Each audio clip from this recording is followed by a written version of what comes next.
No uncles, no aunts, no cheerful nursery school. No, they have lived all their lives out on a lonely limb. And what about the many other trees in the park? Don't they form something like a forest? And couldn't they act like surrogate parents? To let lindens, oaks, or beeches bring up a redwood would be like leaving human children in the care of mice, kangaroos, or humpback whales. No mother to nurse them or keep a strict eye out to make sure the little ones didn't grow too quickly. No cozy, calm, moist forest around them. Nothing but solitude. Where the old growth forests offer soft, crumbly, humus-rich, and constantly moist soil for their delicate roots, parks offer hard surfaces that have been depleted of nutrients and compacted after years of urbanization.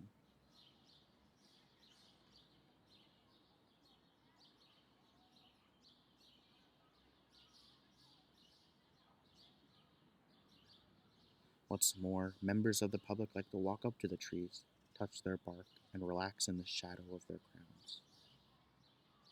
Over the decades, constant trampling around the base of the trees leads to further soil compaction, which means that rain drains away far too quickly, and in the winter the trees cannot build up a supply of water to last the summer.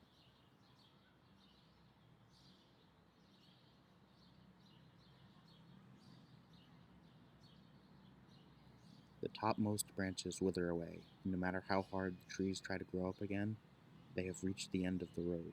Their wood is impregnated with natural fungicides, so they can hold out for many more decades despite injuries to their bark. But that's no life for a tree.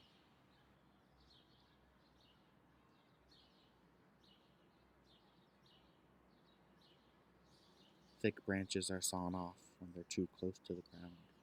This pruning is actually more like a massacre, is often only for aesthetics, which dictates that the crowns of trees lining a walk or driveway are all the same size and shape.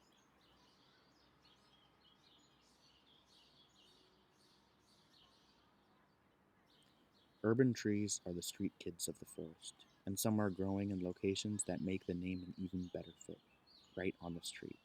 When their roots want to go out and get established in their new territory, they're in for a big surprise. When trees are planted in these restricted spaces, conflicts are inevitable.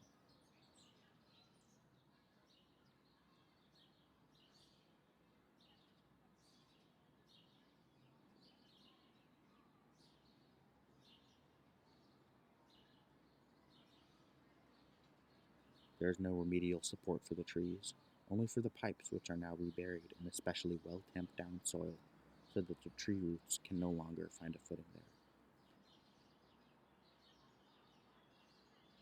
But there is even more these tough plants have to bear.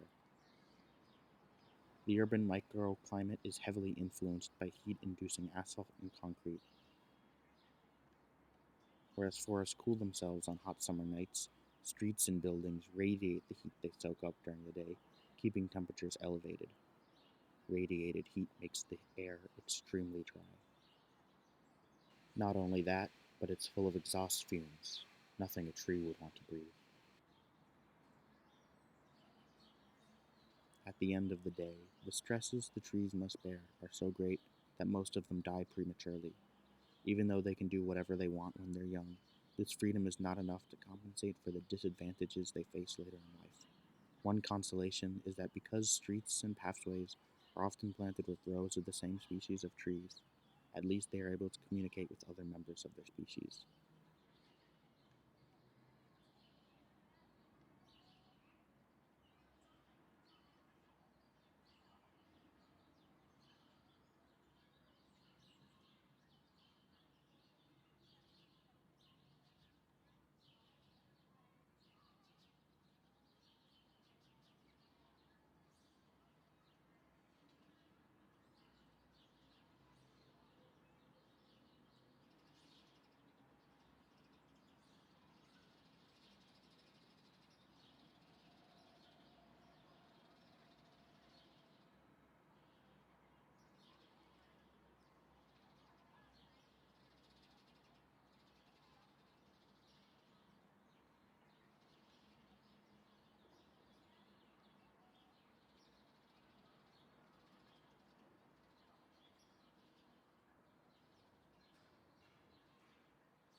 Whatever it is these street kids talk to each other about through their sent mail, and whether the tone of these messages is as rough as their lives, the street gangs are keeping this information strictly to themselves.